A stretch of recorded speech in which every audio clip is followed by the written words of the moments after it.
kita dihambat oleh kelengkapan teknologi, banyak isu teknikal yang kita kena hadapi. Saya minta maaf kepada penonton, sekitar berapa minit ni? 2 minit lewat daripada yang dijanjikan, tapi Johnson bersedia. Ai apa minum ini?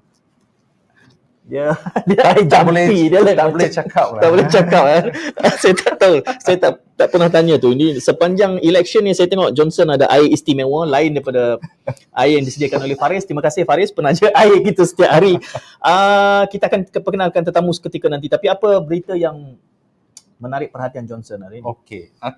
Yang aku nampak, why am I speaking in Malay? It's up to you. Okay. As long as we understand what caught each other. my eye on Malaysia kini, the first thing was students boo as Fahmi Reza's class democracy halted in UiTM. To be clear, they are not booing Fahmi Reza. They are booing whoever the authorities were stopping the class democracy. So I wonder why. Because this is a community service, isn't it? Educating young people about voting and politics or democracy. I think similar things happen in Nottingham University last few days when they're doing all this plotting vote, and suddenly the administration, pihak pentadbir datang kata you have to take this off, dan hanya kerana dia memihak pada satu-satu. Mengapa? What law have they? Kata antara alasannya pada ketika itu kata ia mungkin akan menjejaskan hubungan dengan KPT katanya. MOHI, Ministry of Higher Education. Katanya lah. Tapi tak apa. Saya terfikir bila kes Fahmi Reza ni, kalau ia menjadi masalah, kenapa mendapat kebenaran in the first place? Kan nama Fahmi Reza tu memang sudah megah dengan pendekatan yang sebegitu. Kemudian dibenarkan, lepas tu dibatalkan di pertengahan. Maybe the old people don't know who is Fahmi Reza. Dia luluskan. Okey. Ada berita-berita yang menarik sejak 2 jam lepas. Misalnya Datuk Seri Anwar mendakwa ada pihak tentera yang mengundi hari ini dan dibayar RM300. Ini satu tuduhan yang saya kira agak besar. Harus didatangkan dengan bukti, dan kalau mengikut Datuk Seri Anwar katanya dia ada bukti. Jadi kita perlu nantikanlah kan. Siapa yang sepatutnya siasat? SPR atau polis? Dua-dua ada authority. Tapi yalah, selalunya kes-kes macam ini, kalaupun nak dibereskan Johnson, ia hanya akan beres selepas PRU. Itu masalahnya. Itu masalahnya dalam sistem yang kita ada ini. Kemudian beberapa komen tuntutan. Kami di Malaysia 360 sangat menuntut semua calon Johnson mengisytiharkan harta. Presiden PAS sudah pun mengeluarkan kenyataan bahawa ianya bukan satu keperluan, dan seperti konsisten dengan kenyataannya sebelum ini bahawa pengisytiharan harta ini adalah bukan suatu yang dituntut oleh agama. Sekitar itulah, tidak exactly disebut begitu, tapi begitulah gambarannya. Cuma kalaulah benda itu boleh menjamin keyakinan pengundi, maka kita anggap saja itu ihsan. Dan kami masih menuntut semua calon mengisytihar harta, dan slogan kami di sini adalah yang tidak isytihar harta tidak layak menerima undi. Macam mana Johnson? Boleh? Boleh. Sebab you tak tanding ni boleh cakap. No, but you see, I tweeted the other day, Rafizi has done something very positive. He has istiharkan, although it's not legally required. And he even came out with a TikTok to explain. And in doing what he does, he is not only giving assurance to the voters, but he's also inspiring young people to do the right thing. And in fact, I mean, I don't want to sound like I'm promoting him so much, but he, in his work, he's employing a lot of young people and inspiring them through social media. Kesan daripada beberapa pendirian yang kita buat di sini Johnson, ada penonton kita yang menganggap bahawa kita ini cenderung kepada opposition. I give this opportunity for you to explain to our audience. Why me? Sebab orang tahu pendirian saya apa. Orang tahu dia tak ada pakai t-shirt PSM. T-shirt PSM. I pakai jabatan apa ni? Johnson Chong JC nampak tu. Ini Mahathir. Do you know why I'm wearing this? Because he can't remember my name. Bukan, tertukar. Kita ada James, kemudian kita ada Jason, abang dia. Jadi boleh sembang. Alright. We have to clarify. Kenapa kita tetamu pun pembangkang. Clarification is very simple. We have invited all candidates, especially from hot seats. But if they do not respond and they don't accept our invitation, we can't do very much about it, right? And if the viewers have been following us since day one, Even would before the nomination day, yeah. And you realize that we have even criticized DAP. We've brought up the name of Lim Guan Eng in the context of corruption issues. We've brought up other people's names, right? So I think that is I don't know, uninformed comment. Akhirnya ia mengambil masa untuk membina kredibiliti dan keyakinan penonton. Kita serahkan kepada budi bicara penonton yang matang lah untuk menilai apa juga kandungan yang kami bawakan. Hari ini kita ada dua tetamu, Johnson, kedua-duanya secara dalam talian. Ingin perkenalkan tamu kita, silakan. Yes, first we have Datuk Wira Dr. Rais Hussin, the CEO of Emir Research. Ya. Datuk, Assalamualaikum.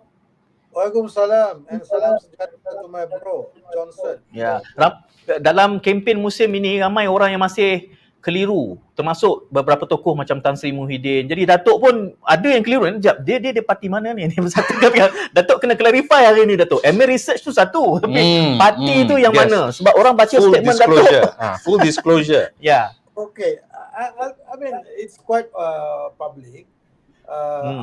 Saya ni dahulunya kalau saya kata pengasas Parti Pribumi Bersatu, marah orang Bersatu pula sekarang.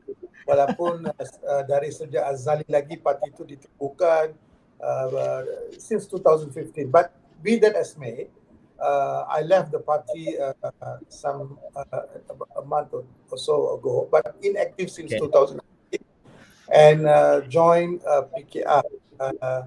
And why PKR? Because I think it has the 5 core principles that I subscribe to, which actually the reason we formed the Bersatu.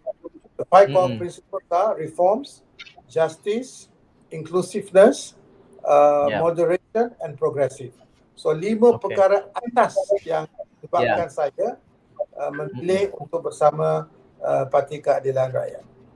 Baik. Saya kena sebut itu dulu, Datuk, sebab saya ada lihat laporan Peja melaporkan bahawa di Perak pun masih ada orang yang bila sebut nama Tan Sri Muhyiddin dia ingat masih Pakatan Harapan. Masih ada. Jadi kekeliruan itu yang saya timbulkan semula supaya orang boleh mengukur sukat kenyataan Datuk pada waktu ini mengambil kira pendirian semasa. Okey, terima kasih. Dan tetamu kita yang kedua. Yes, we have also Mr. Jeffrey Phang, who is an Exco member of Gerak Bertindak Malaysia and also My PJ, PJ NGO, PJ based NGO. Good evening. Thank you for joining us. Thank you very much for having me. Terima kasih kerana bersama kami. Kita punya tema hari ini lebih kepada melihat beberapa sudut pandang berkait tentang manifesto. Jadi kita ada orang parti, ada orang civil society, civil society ya. Jadi mungkin kita mulakan dengan orang parti dulu. Okay, let me clarify because sebelum ni Syed is a very fair man and he was saying Thank you for saying that out loud. Yeah.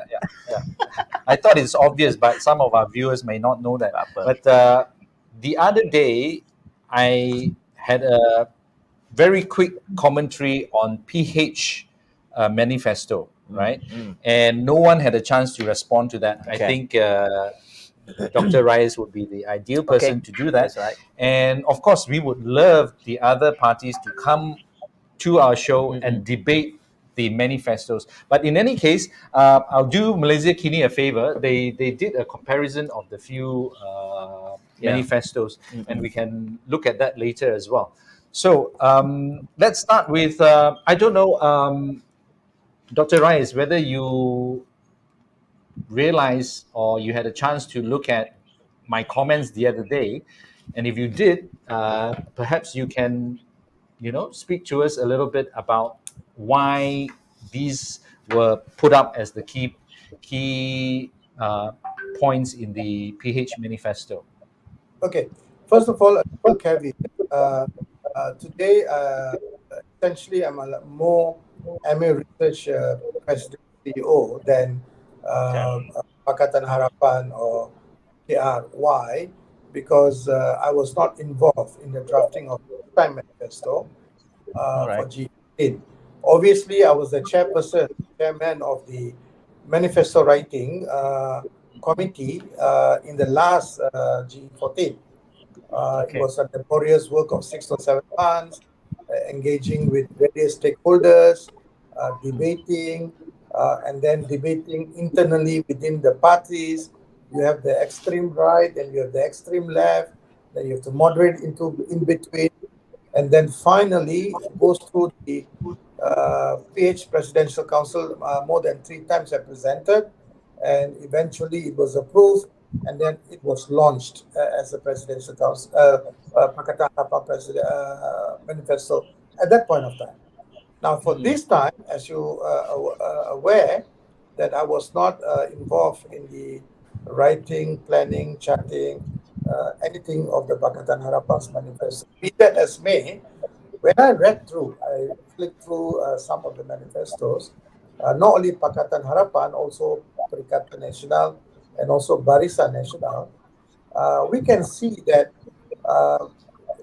Barisan Nasional and Perikatan Nasional, they have front-loaded with a lot of goodies that appears to be orang kata apa, gula-gula action. So, and this falls into the narrative of the feudal politics for a very long time. What is feudal politics? You just give a little bit and you continue the circle of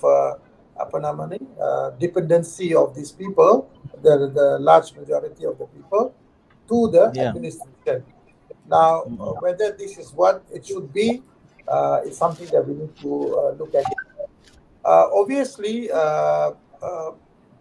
when Emir Research does a lot of research work, we always see 5 things that comes very, very strongly what people want. And 5 elements, and the percentages, it is 97% and above. That means that's very, very strong. And this is across quarter and quarter sentiment polls that we have made in Emir Research. Chief among which was cost of living. Now, cost of living is a very critical, important for the people of Malaysia then, and now it is even more. In a short while, I'll explain why. Secondly, quality and a good education system.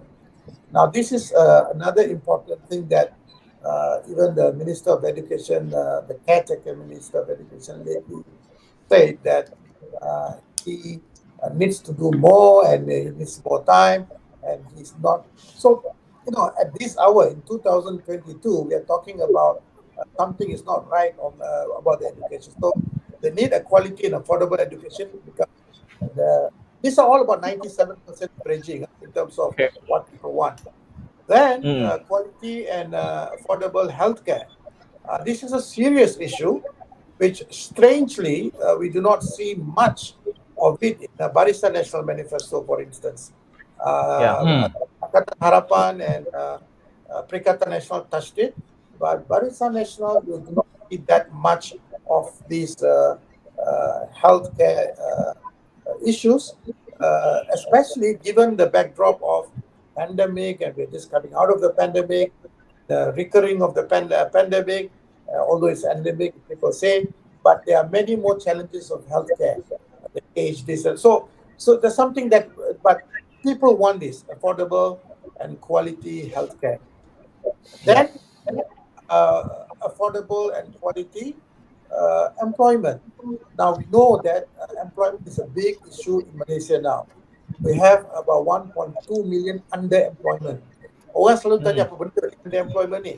Underemployment ni, when you have economics degree, you are working car.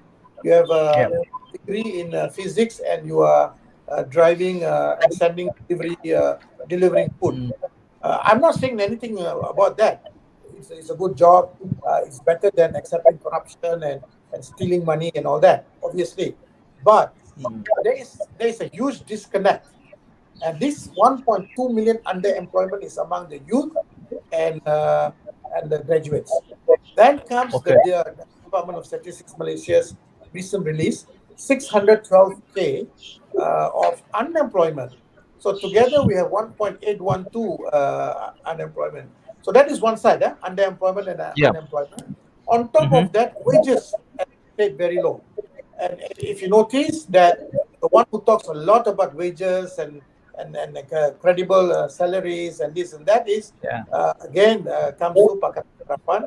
Of course, Barisan Nasional talked about topping up the minimum wage delta, which is again still does not goes beyond the poverty line.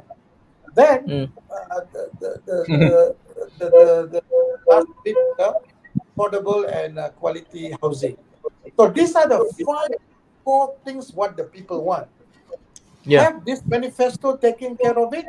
I think they did in varying degree. I'm talking about 97 and 98% averages that they want these 5 things. Now, when we talk about reforms, we talk about institutional reforms, corruption, this and that. They want it. Corruption is also in the about 90% range, that they are very worried that money has been stolen. And if you look at some of the research houses, Emir Research put together a comprehensive research on the monetary, estimated monetary loss. And from the Auditor General report, this is all based on data science and economics. Auditor General report, Very International, IMF, World Bank, and also I can't remember the university now. There is a university done a thing. The averaging is between 4%, 30% to 48% leakages and corruption for the last 25 years in the GDP. Now, what is that amount? That amounts to about 1.8 trillion ringgit.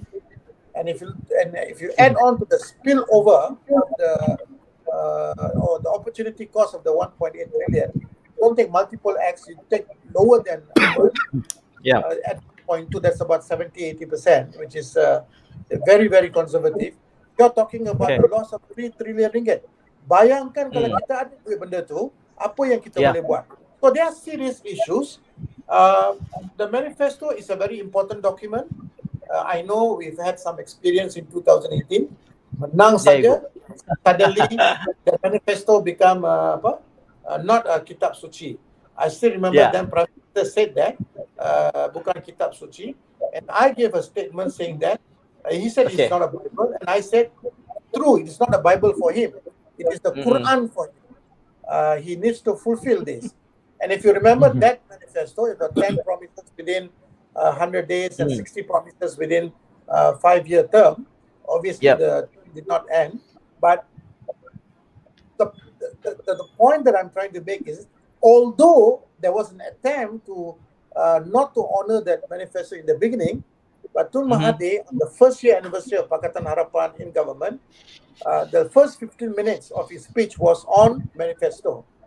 And talked about the 30%, 32% achievement of the manifesto. And the last point that I like to make, upon we won, 2018 when Pakatan Harapan won, I was, the bankers did a big conference, Dawn of a New Era, and I was there, Dr. Zud was there, Tony Pua chaired the thing, I can't remember one more person, and then you have Rafida Aziz, Tan Sri Rafida Aziz. And she keeps on telling, during our BN days, manifesto is only valid until 5 p.m., 6 p.m. on the day of voting. So I told her at that time, times have changed. Alright. Itu realitinya. Cuma ada kajian, Jeffrey, moving on to Jeffrey. Ada kajian yang kata manifesto ni hanya 7% sahaja berkesan. 7%. It's only 7% impact on decision making when it comes to voting. Di dalam ada kajian itu yang telah pun dikongsikan. Dan kita juga tahu sebelum ini Pakatan Harapan mungkin manifestonya agak flamboyant 2018 istilahnya agak over-promising itu istilah yang kita guna. Dan kali ini seperti mereka belajar daripada pengalaman itu, jadi tidak sebesar manifesto 2018.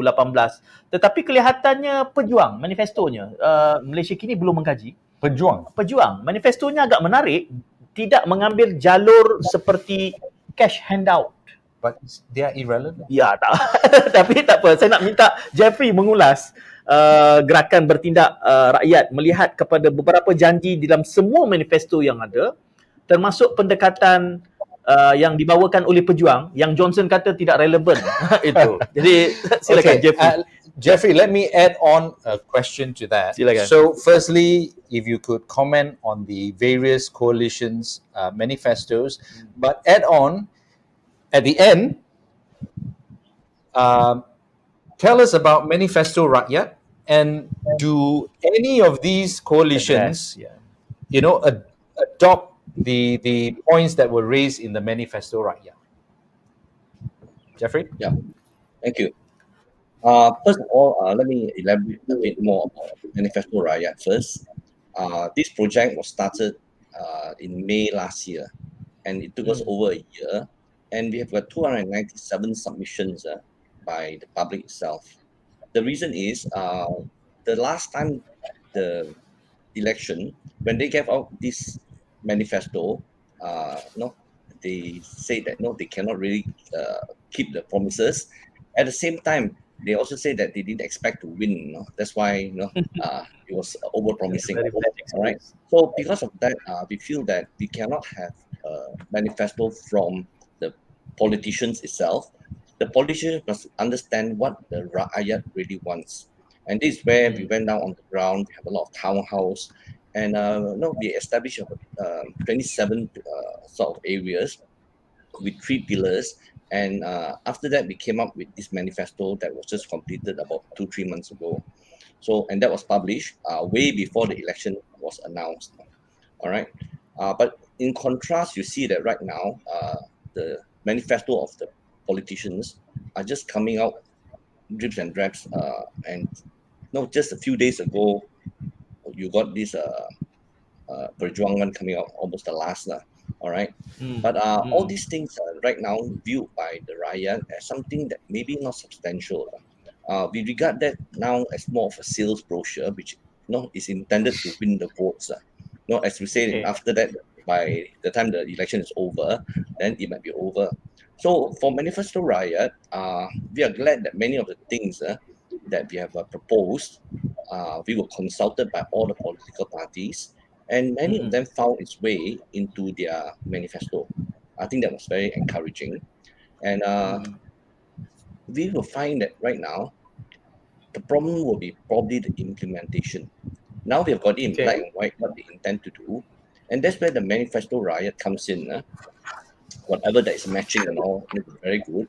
But whatever they promise, we will continue to monitor them through another platform that we have called the MP profiling, all right? Which actually profiles out the MPs that are coming in, what they promise us and what their party promises. So from then on, we will be monitoring the implementation of the manifesto. So I feel that the manifesto this time, whatever the political parties promise, will be taken seriously by the rakyat. And of course, I think the political parties this time, they were very cautious. They know that they cannot overpromise, and that's why they were very careful to do that. Yeah, Jeffrey, Johnson's question just now. Which part of Manifesto Rakyat were adopted by any of the parties? Can you share a few, maybe? If not, has there been any adoption? Yes, quite a number. I think reinstate local council election was one of them, but unfortunately, I will speak more about that later. It was only adopted for Kuala Lumpur City Hall. So they want Kuala Lumpur City Hall to undergo local council elections, whereas the state election for Penang and Selangor is not put in. But that is not mentioned by any of the other political parties. This local council election. The other one that was quite well accepted is separate the function of the public prosecutor from that of the Attorney General. This is something very structural, and I find that the PH very openly stated the same words that we said, and also Barisan Nasional said the same thing. And then the other one is empower a parliamentary select committee to scrutinize the appointment of MSCC and election commission chiefs. These ones, the PH did it, and the BN also mentioned about that.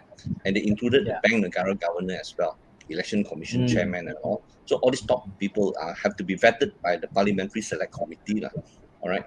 So next one we asked for is IPCMC, which is for check on who is going to police the police. So this one, nobody mentioned anything about it, which we thought quite important because the number of deaths in custody and all. And important one is enact a right to information law and abolish law that suppress freedom of expression. So this one is supported by PH, and they are looking at Official Secrets Act as well. So this one is quite okay.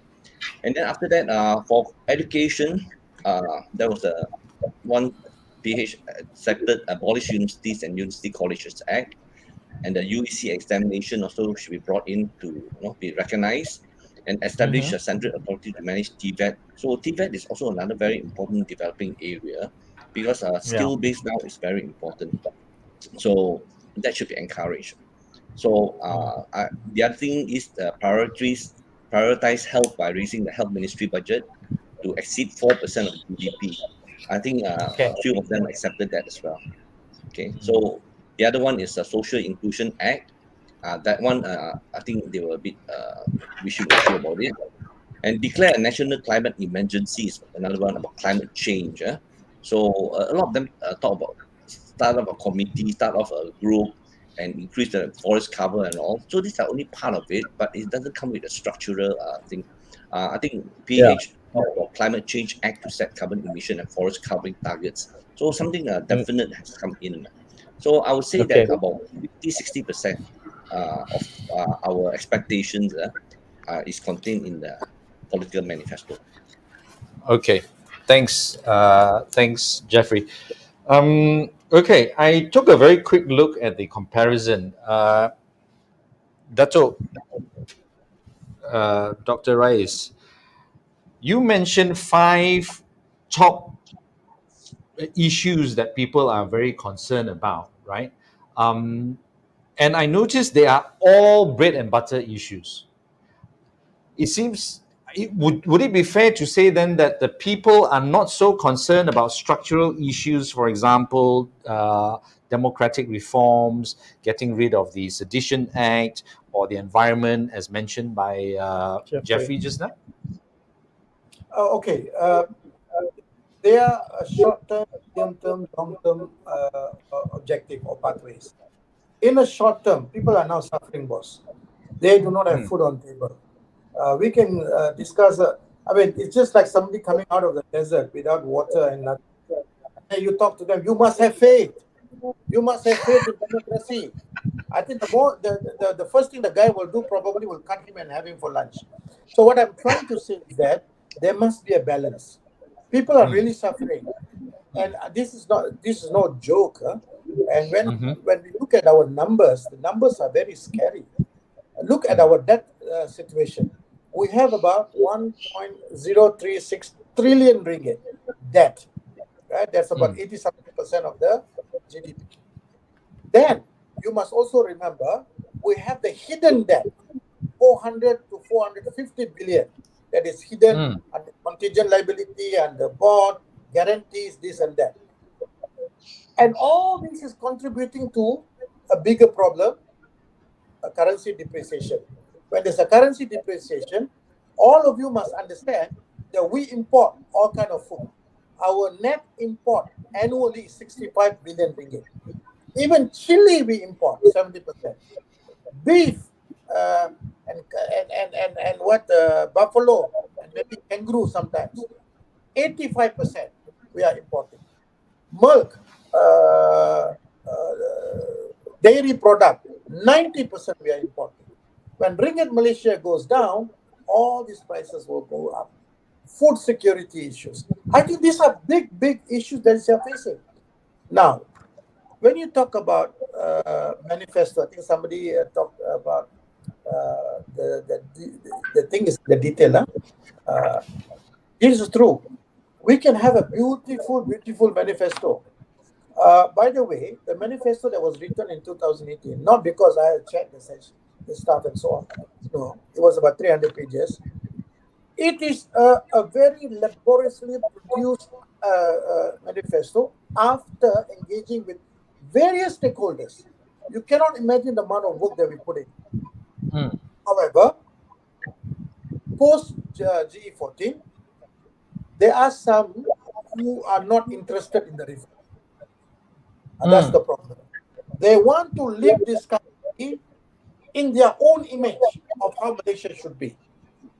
Just now, the other spoke about the separation of Attorney General and Solicitor. It's there in the manifesto before. What is not there? It is all there. The only problem is that there was no, the battle was something else. They were doing something else. That was No political will? Actually, no political will deliberately. Let me explain why. On the first PH Presidential Council, after the G14, we won. Tun Mahathir was the Prime Minister at the time, sitting Prime Minister. We had all the ministers there, including Anwar, who's not a minister yet, Dr. Wan Aziza, everyone, Guan Ning, everyone there. And I was there. And I raised my hand. I said, look, we need to set up a manifesto monitoring committee. And what is the role of the manifesto monitoring committee? We have to list all the promises. The 10 promises within 100 days, the 60 promises within 5 years, and there are some others promises to society and a certain group, minorities and so on. We have to list it. And then you put that as a KPI to the respective ministry to achieve. Okay. This manifesto monitoring committee must be chaired by someone independent, i.e. cannot be the politician, cannot be the cabinet members, because you cannot mark your own papers, right? So we have to do that. That was your personal proposal. There was a proposal in the dalam Mesyuarat Majlis Presiden Pakatan Harapan. Guess what? Semua setuju. Okay. Tetapi even the person who keeps on the Saifuddin Abdullah, you setuju. Oh, this is a good idea, great idea. Everyone, Guan Ning, Ahmad Sabu, everyone agreed. The only one person who did not agree was the Prime Minister then, Tun Mahathir. He said this is very important, the cabinet should look after. Then I said, no, you cannot mark your own papers. That was my last PH Presidential Council meeting. So all that I'm trying to tell you is that I've gone through the manifesto Rakyat. I've gone through all the other manifestos.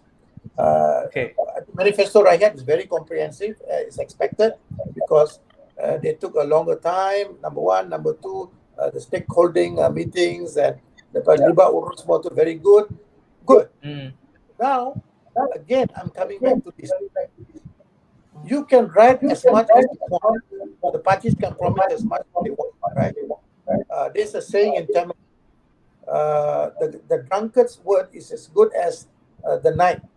Tomorrow morning you will say something else.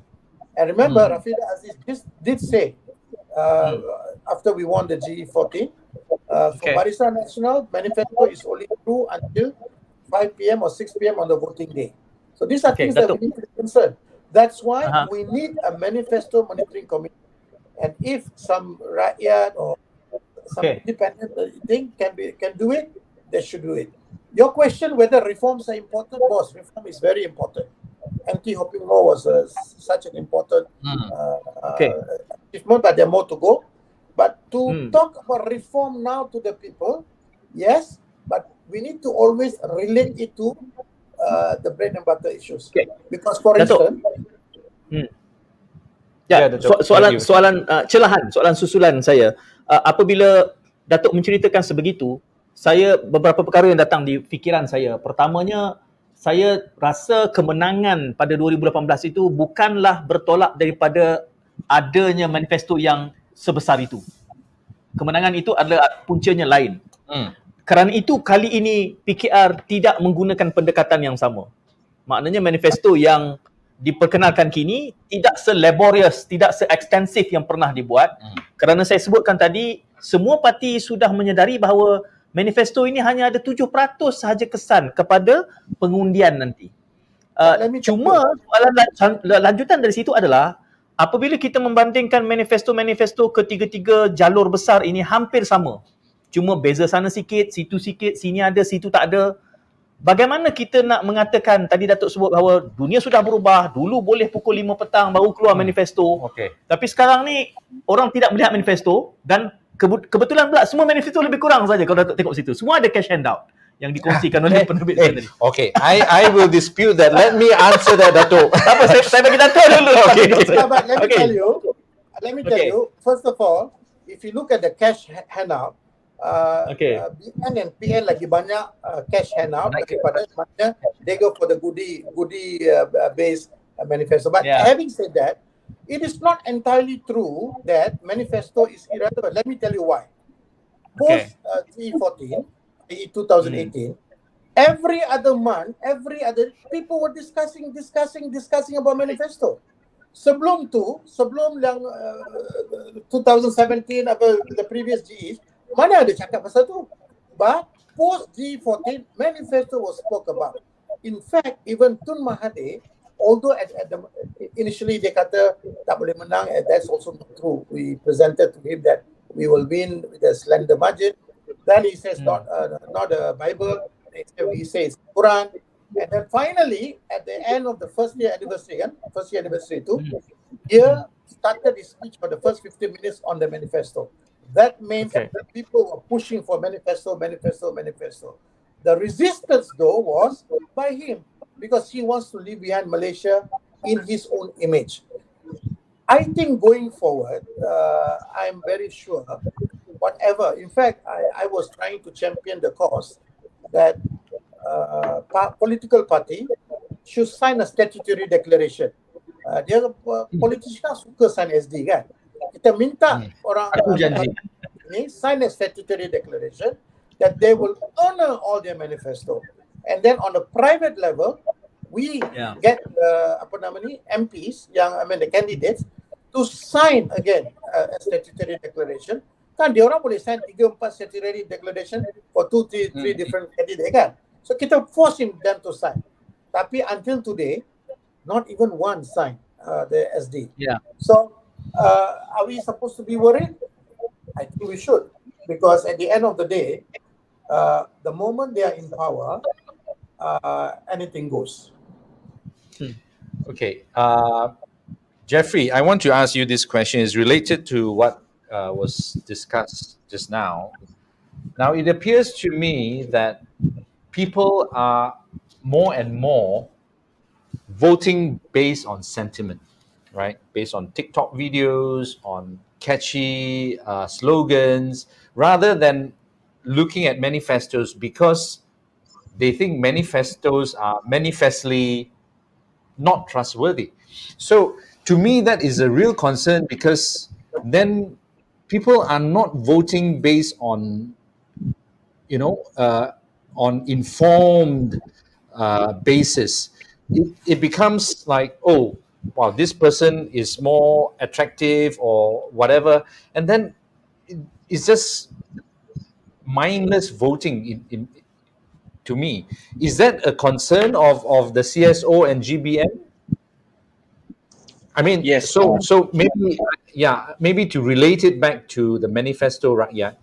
It was brought forward by CSO and GBM, and these two coalitions actually have many NGOs in it, including IKRAM, which is a very big Islamic organization, right?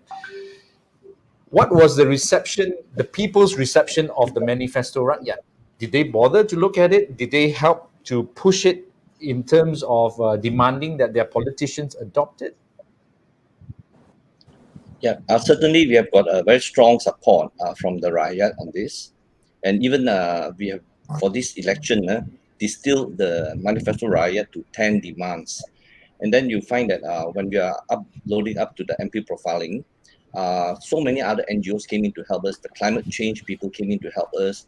And then also the women rights one also came in to help us. Some of the women were fighting for citizenship rights for overseas spouse and all.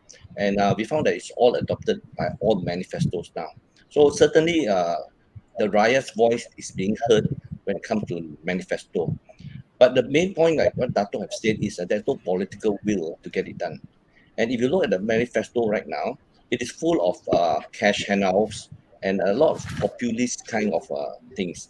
But the fundamental things of our country is not handled. So here we are, 1 trillion in debt, and water is gushing out of our sink, and then they're trying to still continue using things without putting a plug on the sink, So if that's the case, if you have all this populist movement, but yet we don't strengthen our society, strengthen our human resources, then we have a problem. So whatever you look at the manifesto right now, and you look at all the things that they want to do, they want to give laptops to the students, but they want to get tablets to the students, they want to lower the fees and all. But at the end, when you got a broken education system, a system that's weaponized for political reasons, you find Malaysia become more and more non-competitive. So how do we actually look at all this? Like what Datuk earlier on said, somebody independent must start to monitor all this, and it is the politically aware citizens that are coming forward, drawing out all those professionals to back them up, and hoping to get in the majority of the residents to be a bit more politically aware of what is important. The structural part must be put in place before all these goodies. Ya, Datuk, jawatan kuasa untuk memantau pelaksanaan manifesto itu berlaku selepas pilihan raya. Saya selalu menyebut dengan Johnson, saya kata rancangan ini adalah untuk mengisi 8 hari yang berbaki ini. Jadi mungkin kalau kita ingin menambah wibawa dan kredibiliti janji masing-masing parti ini, maka manifesto ini perlu diperdebatkan. Komen, Datuk? I agree. And in fact, I think one of the party have actually, one of the coalition have advocated for the Manifesto Monitoring Committee, which is the Perikatan Nasional. But we need to understand siapa dia punya committee. Are you going to mark your own papers again? Now, just to latch on a little bit on what Jeffrey has spoken about, there are about 5 key areas that we need to really, really look into carefully. Before that, we had NEP, New Economic Policy. Do I support it? I support it wholeheartedly. But the problem with NEP was, it's not the policy. The policy was nice. Removing the racial identification with economic function, stop the hardcore poverty, blah, blah, blah. All that is fantastic. When it comes to the execution, there was a problem. Who benefited? Top 2% of the political thing, right? So what are the 5 things that we need to be mindful of this? Execution and implementation is critical. This I agree with Jeffrey. No matter how best or how good the plan is going to be, if the execution are not there, implementation is not there, and not properly monitored, then it will remain as wasted ink on the paper the manifesto has been written. Then obstacles. Bila kita ada obstacle, I mean, historically speaking, we have a lot of these little Napoleons that become the ring fencing the leaders and the gatekeepers. This is another problem. This we need to address. And then for projects, I was a chairman of a GLC for 15 months. What I did was I completely banned direct negotiation or restricted tender. I implemented that even as a supply for pencil and pen, it should be open tender, and that open tender must be made officially, openly to as many suppliers as possible. I think these are the things that is very radical, what I call radical transparency. We need to have that. Now, what I'm going to say next is the most important thing, without which no country, no government, no GLCs can survive. The IOOI model, input, output, outcome, impact model. Most of the Scandinavian countries, even Singapore, and all the sovereign wealth fund, like the Norwegian sovereign wealth fund, one of the best in the world, adopted this IOI model. What is IOI model? When money is budgeted, it must start from the budget process. When the money is budgeted, it is just not input, take the money, and then spend. So the mentality there was split to spend. Kalau kita tak habis duit peruntukan tahun ni, tahun depan kita kena potong. No. You must spend money according to the outcome and impact to the society. And that's why Norwegian Sovereign Wealth Fund is one of the best. They have created money. You know, Sovereign Wealth Fund is transgenerational wealth for the people. Maknanya yang anak-anak kita, cucu-cucu kita ni. They have, per head, they have created more than $100,000 of fund. Malaysia, what we did, we have created more than $83,000 of debt per head. So that's the problem. Why we didn't adopt the IOI model. And of course, again, kita banyak cakap pasal politician. Kita anti-politician, kita pukul politician. There is another significant layer in this entire jigsaw puzzle. The 1.3 million civil servants. Notice they are the one who implement. They are the one. So civil service the culture must change among the civil service of 1.3 million and also the politician. Politicians sedanglah pukul saja every 5 years they will change. But civil servant will be there for until they retire. So if these 5 elements are not taken into consideration, you write like manifesto in gold and a pink diamond and with the Hermes orange color, you are not going to achieve anything. So politician must be made accountable, civil servant must be made accountable. So that is why the manifesto monitoring committee must be an independent body. You promised this, now you deliver. Okay. All right. To be honest, I have a problem with the manifesto monitoring body, not because it's not something that we need. It just shows that the politicians and the government servants can't be trusted. So we need another body to monitor them. If this body cannot be trusted, then we need another body. Now, let me relate it back to the current manifestos. We're talking about manifestos. And I've looked at the 3 very quickly. And I noticed BN and PN has this pattern. They will throw money at something, cash handouts clearly much higher than PH, right? So they'll throw money at something, or they will create more committees, more bodies, do this, do that. Now, not that I want to pick on BN or PN, but if you look at cash handouts, it's the lowest. Corruption, anti-corruption is the most things. Reforms, they have more than the others. And environmental protection, they also have more than the others. So it's rather clear to me that coming back to your IOOI model, they're not looking at the impact. They're looking at outcomes. And sometimes these outcomes, in my mind, I'm thinking, you put a big budget, for example, BN has decided to fix, for the health problems, they are going to look at doubling the health care budget. But in my mind, I'm thinking, does this mean more of this money is going to be siphoned off somewhere? What do you think, Jeff? Do you think this is a fair comment? Yes, very fair. Again, you're emphasizing now on the implementation part of it. And the fact that they have a committee to monitor it is, they also don't trust themselves. But corporate governance always fail if they are trying to check on your own self. I think now must bring in the concept of public governance. In other words, the public must be involved. Every successful business nowadays have a value chain, and the value chain must work properly.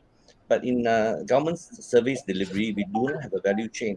We do not connect to the people that really benefit from the services, and that is the people. So you can actually judge a manifesto by the sincerity, by looking at the structural parts of it. Things like local council election. If you do not have it, then you will not be able to get the feedback of the people.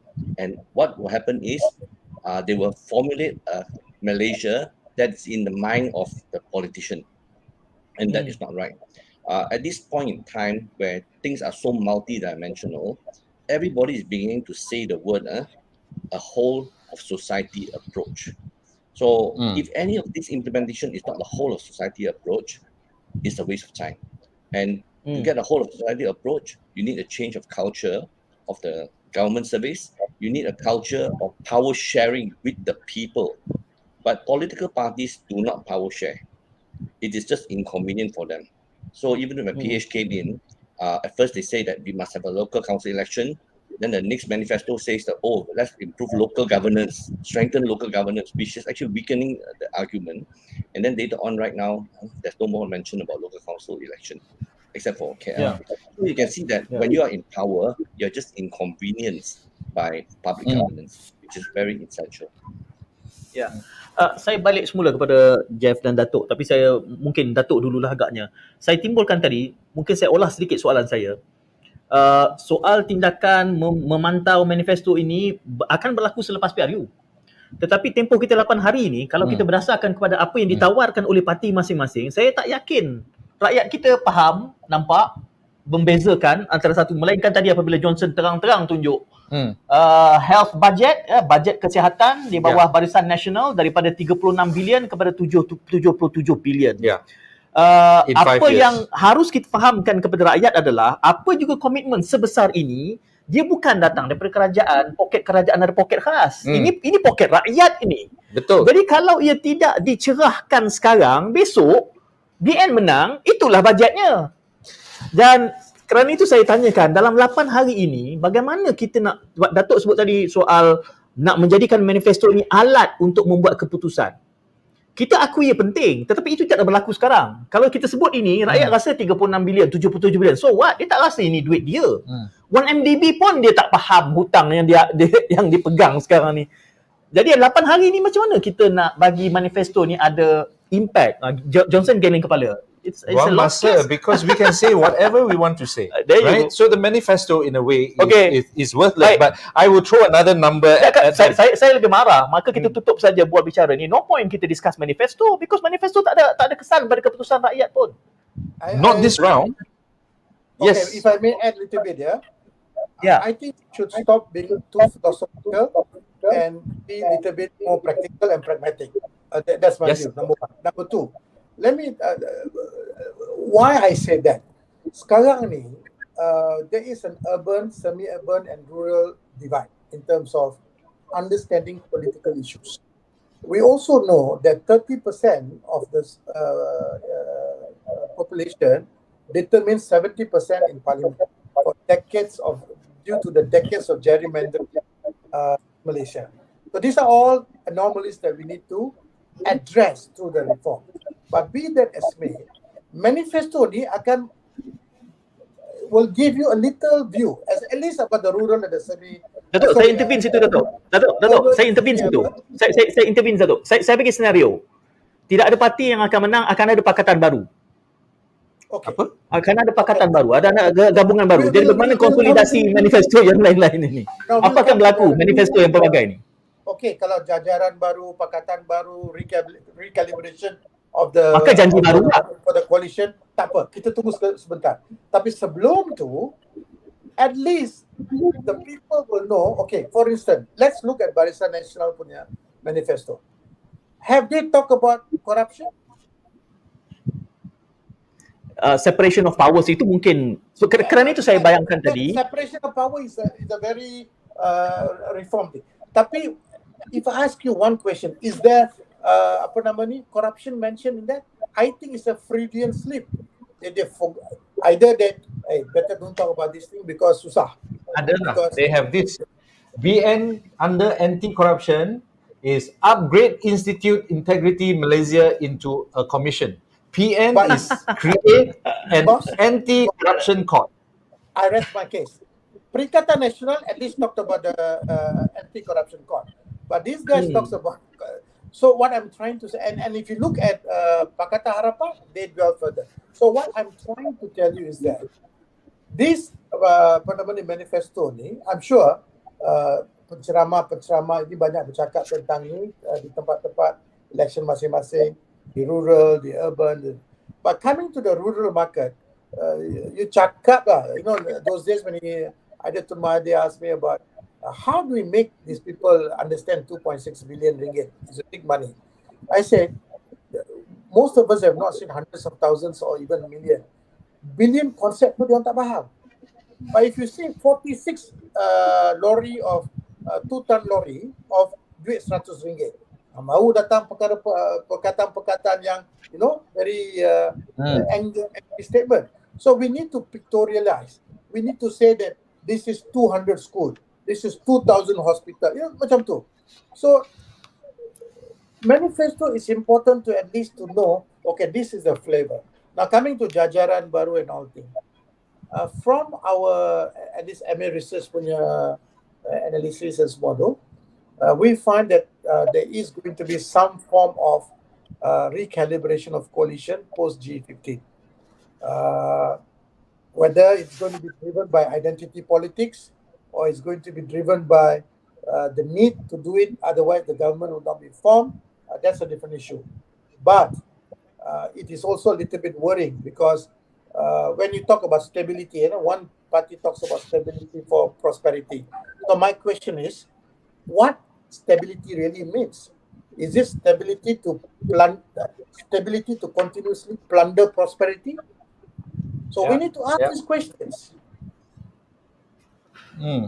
Yeah. Yeah, exactly. That's why I'm pointing out BN is promising big budgets for various things, but I'm just concerned that they're taking the opportunity to plunder. For example, COVID-19, 2.5 years, lots of vaccinations.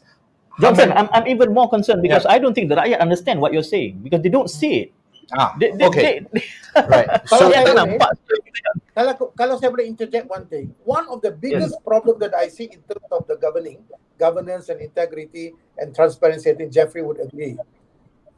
All the big spend that amounts to billions, let's take the DNB 5G for instance, itu billions of ringgit, billions. Yeah. And all these things doesn't go through parliamentary approval. Yeah. And benda ni is determined and decided. Sometimes even the minister, remember, communication multimedia minister said, I didn't know. This is the purview of the finance ministry, Zafrul.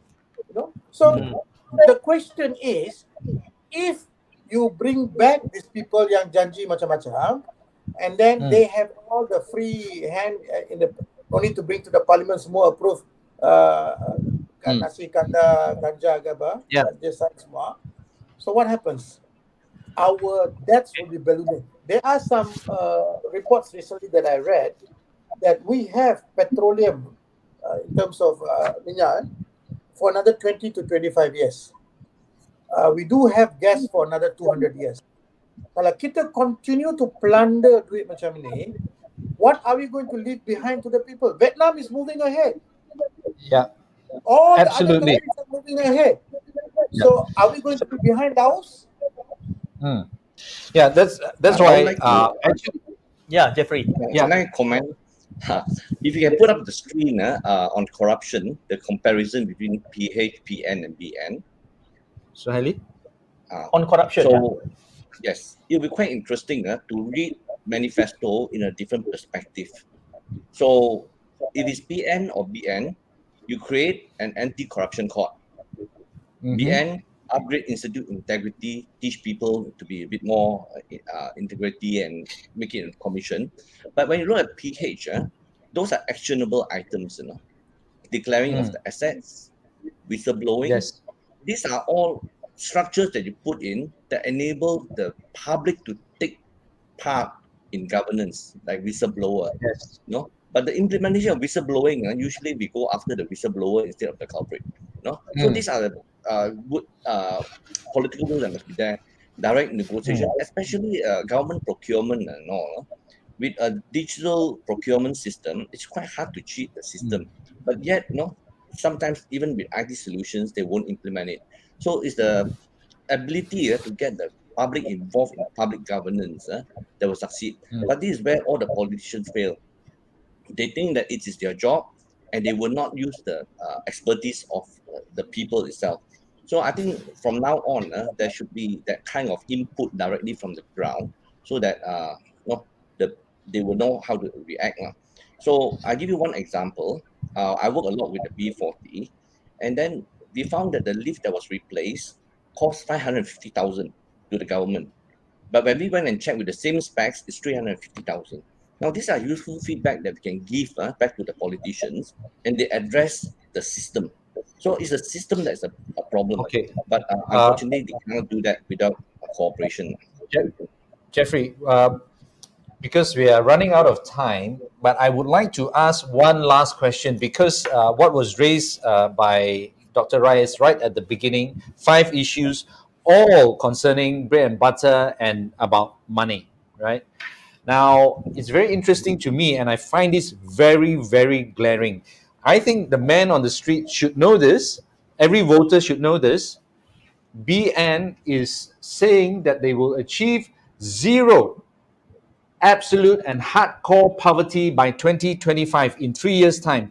It took China 30, 40 years to do that, and we can do it in 3 years' time. Do you think the man on the street actually believes this? Jeffrey? Just me? Yeah. Yes. You know, China has made tremendous strides in taking out hundreds of millions away from poverty. How did they do that? Yes. Right from the very top, right up to the very bottom, their political parties are involved. So the branch level are actually tasked to sensitize or to give feedback what is happening to the local village, and they will escalate it all the way up. So of course they will take if things are not happy, they even have a whistleblower that say that the branch political party is not doing their job. So that in itself has make it possible. So actually it is possible if the system is right. But our political branches are not interested in community service at all. So following the China model, I think we can do that. Okay, so there is political will in China. I think Dr. Rais would like to say something. Sir. Sir, you just made Charlie Chaplin laugh in his grave, because there's no way in 3 years' time there's going to be zero poverty. You must remember the statistics. We used to have B40. Now what? It's no more B40. Prof. Jomo said B61. And Emir Research numbers are showing it's B70. A lot of the people in M40 have fallen into this category because of pandemic. Because of, remember, we have stagflation this year. And next year is going to be even worse. There are stagnation in growth and inflation. Of course, Bank Negara just reported about 14%. Don't be blinded by that kind of thing. We don't eat GDP, yeah? And if you look at GDP, more than 80% is benefiting only 2% of the top people. So we need to be very mindful of all these things. And the GDP is at 14% because we've been registering negative growth for some time. So when the base is low, then obviously the GDP growth will be high. So Johnson, you made Charlie Chaplin laugh in the grave. Not me, BN. I'm just reading it out. Okay, I think we got to close, right? I have a different take on that. Okay. It's okay. Kita akan rumuskan selepas ini. Okay. Dan saya melihat keperluannya untuk Johnson mungkin dalam minggu depan. Sebab itu tinggal beberapa hari. Setiap satu itu kita butirkan di dalam rancangan ini. Kita ambil anti-corruption. Boleh. Kita buatkan supaya sebab saya tak yakin saya tak yakin audiens kita ada kerajinan nak faham manifesto siapa lebih superior. Dr. Rais, you do me a favor. We are brothers in Rasuah Buster. Yes. You help me to ajak Datuk Husamuddin to come here, the chief of the Rasuah Busters. But having said that, thank you very much, gentlemen, because we've run over time. Yeah. However, we've talked about anti-corruption so much. I think it's time we replay the message from Rasuah Busters.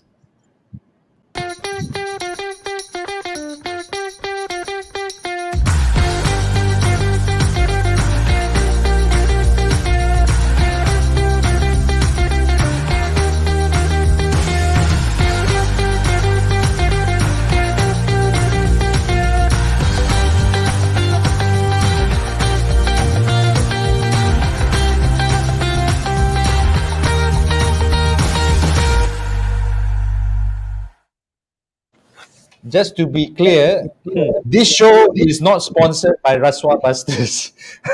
Rasuah Busters is not the sponsor after all. Yeah.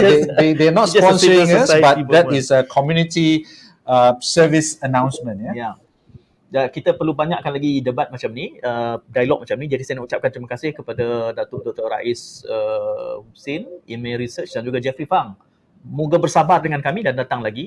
Kita tak boleh panjang-panjang sebab kesabaran penonton kita, Datuk Jeffrey, attentive span is now just about 3 minutes or so. If you talk more than 3 minutes, I mean, people are not listening anymore.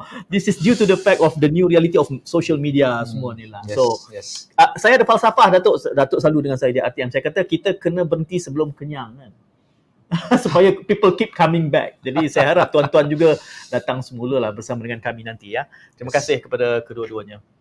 Thank you and have a good evening. Ya. Soal tadi Johnson ada timbulkan saya lihat banyak dan saya yakin saya tanya Faris dah tengok dia ni orang kuat politik, dah tengok tak semua manifesto? Tak kan? Dia pun tak membandingkan. Jadi kalau kita tak membandingkan apa yang kita buat tadi, saya yakin ramai audiens kita pun akan sambil lewa saja. Jadi saya harap kita boleh minggu depan kita ambil tema-tema ni. Tak apalah kita berdua sembang ni, tunjuk satu persatu supaya rakyat boleh juga. Malaysia kini dah buat kerja ni. Jadi kita harap kita boleh pick up daripada Malaysia kini ni dan kemudian kita perpanjangkan lagi supaya lebih banyak orang melihat butiran-butiran. Boleh. Contoh Johnson ya. Bagi saya apabila Johnson sebut soal miskin tegar, it's hardcore poverty is miskin tegar. I think miskin tegar is doable. We can abolish. But relative poverty we can't. In 5 years, let's be realistic. Time-wise, I think we need some economists in here to talk about I'm an that. economy myself, but I'm not the expert. But let me tell you, we have abundance of, let's say, Baitul Mal. You know how much Baitul Mal kutipan di Kuala Lumpur wilayah is 1 billion. Actually, I have an even better idea. Just give free money to people. Universal basic income. You know, makanan, saya yakin kalau miskin bandar di KL, mereka boleh dapat makanan percuma kalau sistemnya betul. Gelandangan, saya pernah membantu gelandangan di Kuala Lumpur itu, bulan puasa, terlalu ramai orang menderma, you have more than enough. Yes. Sampai gelandangan terpaksa mengatakan, jangan beri kami lagi, kami dah berlebih-lebihan. Isunya sistem saja. System, yes. bukan We have systemic problems and to reform the systemic system, we have to get rid of politicians that have no integrity, who are incompetent. Jadi kerja kita masih panjang lah. Selepas PRU, banyak monitoring yang kita nak buat.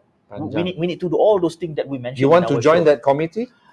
Manifesto monitoring committee. We don't need to be in the committee, but we can do this. I mean, educating the public. Yes. You have your specialization. Everybody has their role. So you have to quit entirely from politics and do this. Do what? This I'm not in politics. What are you talking about?